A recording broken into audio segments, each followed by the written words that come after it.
کاریگەری ئیسرائیل لە ناوەندی بڕیاردانی سیاسی ئەمریکادا. چۆن ئیسرائیل کاریگەری دادەنێت لەسەر ناوەندی بڕیاری سیاسی ئەمریکا. قۆناغەکانی پێکهاتنی ئەو هەژمونە گەورەی ئیسرائیل لە ئەمریکا چین. ئامادەکردنی هاوڵاتی، میکانیزم و قۆناغەکان لە پەیوەندیە سیاسیەکان و هاوکێشە جیهانیەکانی هێزی و دیبلۆماسیەتدا ئەمریکا و ئیسرائیل دوانەیەکی لێکدانەبراون. بۆ دەیان ساڵە ئیسرائیل کاریگەریەکی بەرچاوی لەسەر بڕیاردانی سیاسی ئەمریکا هەبووە. ڕەگ و ڕیشەی دینامیکیەتی کاریگەری ئیسرائیل لە ناوەندی سیاسی بڕیاردانی ئەمریکادا پێکاتۆلێک تێکەڵەیەک لە هاوپەیمانی استراتیژیەکان، هێزی لۆبیکردن و حیکایەتی سیاسی هاوبەشدایە. ئەم کاریگەریە یەک پارچە و بە یەک جار نییە، باڵکو و قۆناغ بە قۆناغ پەرەی سندووە. کاریگەریەکە سەرباری هۆکاری ڕووداوە مێژوویەکان، هەروەها لە ڕێگای چوار چێوەدا مەزراویەکان و ڕۆژە ئامانجدارەکانەوە لە قاڵب دراوە. قۆناغی یەکەم پێکێنانی هاوپەیمانی استراتیژی 1948 بۆ 1973. دامەزراندنی ئیسرائیل لە ساڵی 1948 هاوکات بوو لەگەڵ دوو چەمسەری جیهان و جەنگی سارد. ئیسرائیل بربەستێک بوو لە بەردەم فراوانخوازیەکانی بلۆکی سۆڤیەتی کە لەو سەردەمەدا چەند وڵاتێک لە ڕۆژهەڵاتی ناوەڕاستدا کەوتبوو نەژێر سیاسەت و ئایدۆلۆژیای یەکێتی سۆڤیەتەوە. دوای جەنگی 6 ڕۆژەی ساڵی 1967 کاتێک سەرکەوتنی سەربازی ئیسرائیل وەک بربەستێک لە دژی کاریگەری سۆڤیەت لە ڕۆژهەڵاتی ناوەڕاستدا بە تەواوی جێگای گرت. ئەمە وای کرد ئەمریکا پشتیوانیەکانی خۆی بۆ ئیسرائیل زیاتر و تۆکمەتر بکات. لە ساڵی 1973 لە کاتی جەنگی ئۆکتۆبەر یان جەنگی یۆم کیوپر کە بە جەنگی چوارەمی عەرەب ئیسرائیل ناسراوە، سەرۆکی ئەمریکا ڕیچارد نیکسۆن ڕێگەیدا بە گواستنەوەی چەک بە فڕۆکە بۆ ئیسرائیل بە شێوەیەکی بەرفراوان. لە دوای ئەمەوە بیرۆکەی ئیسرائیل وەک هاوبەشێکی استراتیژی و سەرەکی لە پێکاتی سیاسی و بڕیاردانی بنیادی دەستگای ئەمریکادا چەسپا و جێگیر بوو کە ئەمەش کاریگەری لەسەر سیاسەتەکانی داهاتووی هاوکاری سەربازی ئەمریکا بۆ ئیسرائیل هەبوو. قۆناغی دووەم بە دامەزراویکردنی کاریگەری هەشتاکان و نەوەدەکان لە سەردەمی ڕۆناڵد ڕیگان. هاوکاریەکانی ئەمریکا و ئیسرائیل بەرفراوانتر بوون بۆ هاوبەشیکردن و پەیوەندی هەواڵگری، پارەپێدانی چەکی هاوبەش و سیاسەتی بەرەنگاربوونەوەی تیرۆر. گروپەکانی لۆبیکردن بە تایبەت لیژنەی کاروباری گشتی ئیسرائیل ئەمریکی ناسراو بە ئایپاک بوون بەهێزی گەورە و سەرەکی لە واشنگتۆن.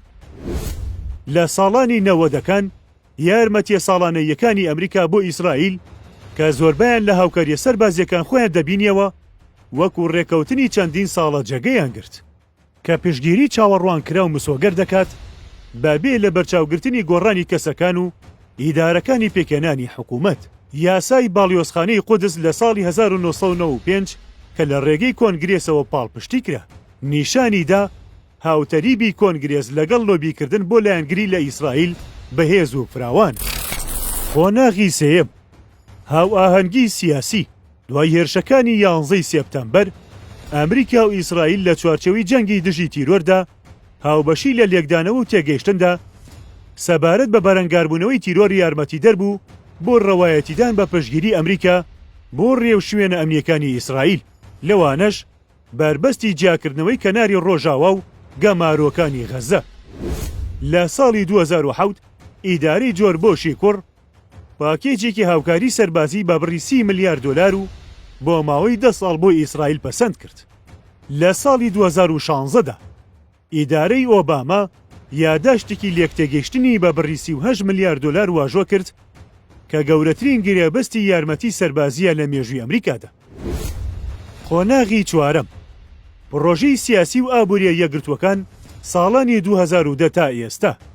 لە نزیکەی کۆتایی ساڵانی 2000ەوە کاریگەری ئیسرائیل و بواری سیاسی و سەربازی تێپەڕاند و گەیشتە ناو بوارەکانی ئابووری و تەکنەلۆژی و دیبلۆماسی. پرۆژە هاوبەشەکانی وەک سیستەمی بەرگری موشەکی ئایرۆن دۆم کە لە ساڵی 2011ەوە لەلایەن ئەمریکاوە هاوبەشی دارایی دەکرێت. لەلایەن هەردوو حکومەتەوە بە شێوەیەکی کاریگەر وەکو هێمای بەرژەوەندی ئەمنیەکانی هاوبەشەکان پێشخراوە. هەروەها ئیسرائیل ڕۆڵی هەیە لە داڕشتنی هەڵوێستەکانی ئەمریکا سەبارەت بە ئێران. بۆ نمونە وتارەکەی سەرۆکوەزیرانی ئیسرائیل بنیامین ناتانیاهۆ لە ساڵی 2015 بۆ کۆنگرێسی ئەمریکا ڕۆڵی سەرەکی هەبوو لە کاریگەری و پێکێنانی کۆدەنگی لە دژایەتیکردندا بۆ ڕێکەوتنی ئەتۆمی ئێران. میکانیزمەکانی کاریگەری، تۆڕەکانی لۆبیکردن، ئایپاک و ڕێکخراوە هاوپەیمانەکانی کاریگەری بەرچاودا دەنێن لە ئاڕاستەکردنی هەڵمەتەکانی هەڵبژاردن کە پێشگیری دوولایەنە بۆ یاسای لایەنگری ئیسرائیل مسۆگر دەکەن. میدیا و ناوەندەکانی توێژینەوە و بەرهەمێنانی فکر، دامەزراوەکانی وەک پەیمانگای واشنتۆن بۆ سیاسەتی ڕۆژهەڵاتی نزیک و چەندین ناوەندی دیکەی توێژینەوە و بەرهەمێنانی فکر لەلایەک و ڕۆماڵکردنی میدیای هاوسۆزانە و لایەنگریانە بۆ ئیسرائیل یارمەتیدەرن لە داڕشتنی ڕای گشتی و ئاڕاستەکردنی سیاست. پەیوەندی ئابووری و تەکنەلۆژیاکان، هاوکاری لە ئاسایشی ئەلکترۆنی، تەکنەلۆژیایی، بەرگری و ژیری دەستکرد AI بە ڕەچاوکردنی بەرژەوەندی تایبەتیەکانیش بۆ بەڵێندەرانی بەرگری و داڕێژەرانی سیاسەتی ئەمریکا فراهەم دەبێت. هێڵی دیبلۆماسی پێگەی ئیسرائیل وەک هاوپەیمانێکی سەرەکی هەواڵگری بۆ ئەمریکا لە ناوچەیەکی ناجێگیردا ئۆفەرێکی بەهێزە بۆ ناوەندی سەرەکی هەواڵگری و ناوەندی بڕیاردانی سیاسی ئەمریکا. ئاماژ یەکێک لە کاریگەریە بەهێزەکانە. ئەنجام پەیوەندی نێوان ئەمریکا و ئیسرائیل با کۆمەڵێک قۆناغی جیاوازی مێژوویدا تێپەڕیوە لە پێویستی استراتیژی سەرەتاییەوە تا دەگاتە یەخستنی قوڵی سیاسی و دامەزراوەیی کە دەنگی ئیسرائیل بە شێوەیەکی نائاسایی لە واشنتۆن بەهێز کردووە لە ڕێگەی تێکەڵەیەک لە لۆبیکردن و هاوبەشی سەربازی و پرۆژەی استراتیژیەوە. ئیسرائیل دڵنیایی بەدەستهێناوە کە دیدگاکان و استراتیژەکانی لە چەقی بڕیارە سیاسیەکانی ئەمریکادا بۆ ڕۆژهەڵاتی ناوەڕاست دەمێننەوە. لەبارەی ئەم بابەتەوە ئەی تۆ چۆن بیر دەکەیتەوە؟